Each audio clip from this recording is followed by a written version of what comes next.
Estamos lendo a carta do apóstolo Paulo aos Coríntios, estamos no capítulo 10, no verso número 12. Aquele, pois, que cuida está em pé, olhe, não caia. Não veio sobre vós tentação senão humana, mas fiel é Deus, que vos não deixará tentar acima do que podeis. Antes, com a tentação dará também o escape, para que a possais suportar. Portanto, meus amados, fugi da idolatria. Falo como entendido, julgai vós mesmos o que digo. Porventura o cálice da bênção que abençoamos não é a comunhão do sangue do Cristo? O pão que partimos não é porventura a comunhão do corpo de Cristo? Porque nós, sendo muitos, somos um só pão e um só corpo, porque todos participamos do mesmo pão. Meu amado, quando ele está falando aqui, ele está se referindo à ceia, à última ceia do Senhor que está nos evangelhos. Lembre-se, Jesus não havia morrido ainda. Aquela ceia é, na verdade, sombra das coisas futuras. Aqui ele fala dela de uma forma espiritual. Vou repetir para você ver. Porventura, o cálice da bênção que abençoamos não é a comunhão do sangue de Cristo? O pão que partirmos não é porventura a comunhão do corpo de Cristo? Hoje, partir o pão de Cristo hoje é partir o que tem com os irmãos, viu? Porque nós, sendo muitos, somos um só pão. Olha aí, viu? Nós somos o pão, temos que partir entre nós. E um só corpo, porque todos participamos do mesmo pão. Vede a Israel segundo a carne. Os que comem os sacrifícios não são porventura participantes do altar? Mas que digo que o ídolo é alguma coisa? Ou que o sacrifício ao ídolo é alguma coisa? Antes digo que as coisas que os gentios sacrificam, as sacrificam aos demônios e não a Deus. E não quero que sejais participantes com demônios. Não podeis beber o cálice do Senhor e o cálice dos demônios. Não podeis ser participantes da mesa do Senhor e da mesa dos demônios. Ou irritaremos o Senhor? Somos nós mais fortes do que ele? Todas as coisas me são lícitas, mas nem todas as coisas convêm. Todas as coisas me são lícitas, mas nem todas as coisas edificam. Ninguém busca o proveito próprio, antes cada um o que é de outrem. Comei de... Isso aqui é amar uns aos outros, viu, meu amado? Cada um não busca o proveito próprio, mas se preocupe em ajudar o próximo, é isso que está falando. Leia devagarzinho que você vai ver, capítulo 10, verso 23. Ninguém busca o proveito próprio, antes cada um o que é de outrem. Comei de tudo quando se vende no açougue, sem perguntar nada, por causa da consciência. Porque a terra é do Senhor e toda a sua plenitude. E se algum dos infiéis vos convidar e quiser dizer, comei de tudo que se puser diante de vós, sem nada perguntar por causa da consciência. Mas se alguém vos disser, isso foi sacrificado aos ídolos, não comais, por causa daquele que vos advertiu, e por causa da consciência, porque a terra é do Senhor e toda a sua plenitude.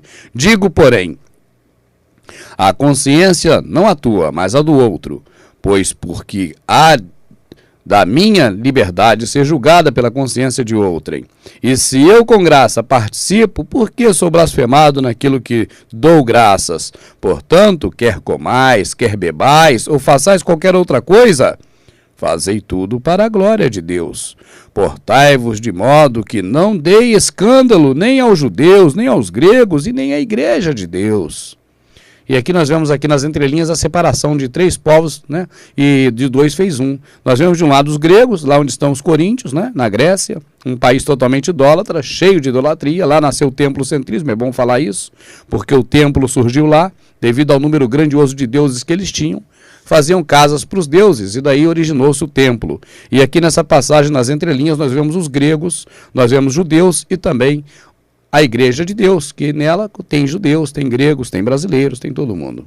Todos aqueles que aceitam Jesus e servem ao Senhor Jesus e andam na sua luz, no seu mandamento. Como também eu, em tudo agrado a todos, não buscando o meu próprio proveito, mas o de muitos, para que assim se possam salvar. Sede meus imitadores, como também eu de Cristo sou. Capítulo 11, verso 2. E louvo-vos, irmãos, porque em tudo vos lembrais de mim, e retendes os preceitos como vô-lo entregueis. Mas quero que saibas que Cristo é a cabeça de todo o varão, e o varão a cabeça da mulher, e Deus a cabeça de Cristo. Mas toda mulher que ora ou profetiza com a cabeça descoberta desonra sua própria cabeça, porque é como se a tivesse rapada. Portanto, se a mulher não se cobre com véu, tosqueis também, Mas se para a mulher é coisa indecente tosquear-se ou raspar-se, que põe o véu. O varão, pois, não deve cobrir a cabeça, porque é a imagem e a glória de Deus. Mas a mulher é a glória do varão. Porque o varão não provém da mulher, mas a mulher do varão. Porque também o varão não foi criado por causa da mulher, mas a mulher por causa do varão. Portanto, a mulher deve ter sobre a cabeça sinal de poderio, por causa dos anjos. Todavia, nem o varão é sem a mulher, nem a mulher sem o varão no Senhor. Porque como a mulher provém do varão, assim também o varão provém da mulher, mas tudo vem de Deus. Julgai entre vós mesmos. É decente que a mulher ore a Deus descoberta? Então, temos que julgar entre nós, né, meu amado? Ou não vos ensina a mesma natureza, que é desonra para o varão ter cabelo crescido? Mas ter a mulher cabelo crescido lhe é honroso, porque o cabelo lhe foi dado em lugar do véu. Bom, se o cabelo foi dado em lugar do véu, não há necessidade do véu. Mas isso é tanta controvérsia, eu não domino bem esse assunto, eu prefiro me calar.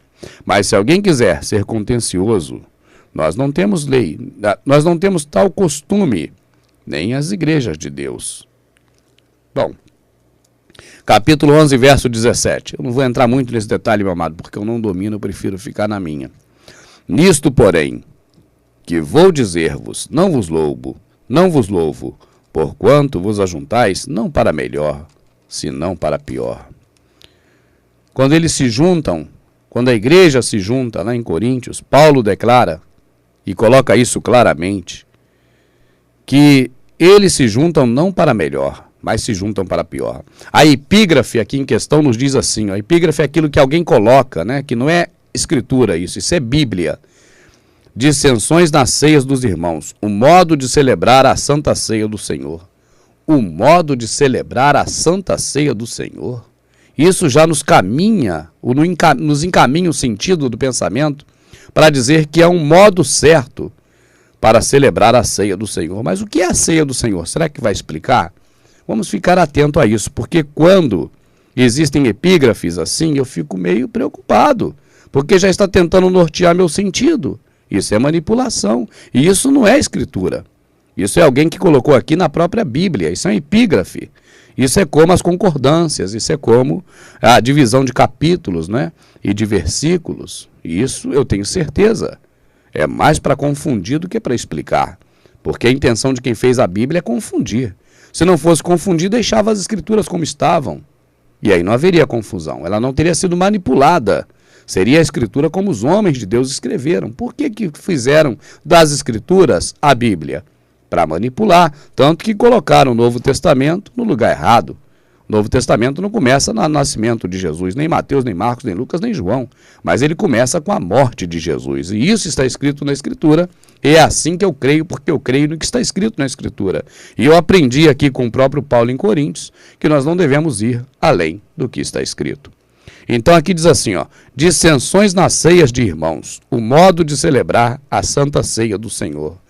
Existe um modo, existe uma celebração? Está isso na Bíblia? Eu quero achar. Tá certo? Porque aqui eles estão me norteando ao entendimento que eu não aceito. Eu não vejo isso aqui como Bíblia, como Escritura, e não é. Eu desafio qualquer um a me provar que epígrafe é Escritura. Que tinha isso escrito quando os homens de Deus, inspirados por ele, escreveram a Escritura. Não tinha. Isso foi alguém que botou aqui na Bíblia, para nortear o entendimento da pessoa para o caminho errado. E eu bato nessa tecla e eu vou continuar batendo. E se alguém puder me corrigir na palavra, escreva aqui no YouTube, escreva aqui nos recados, porque eu vou me retratar se eu estiver errado. Eu não sou dono da verdade, mas eu não aceito ler epígrafe nessas passagens bíblicas, porque na maioria das vezes, e não na totalidade, mas na maioria, elas nos induzem ao erro, tentam nos condicionar para nós nos enganarmos. E eu não quero ser enganado mais, porque eu já fui muito enganado. Então eu prefiro ler da forma que está escrito. Capítulo 11, verso 17. O tempo acabou para esse vídeo. Eu vou ler, se Deus quiser, no próximo vídeo.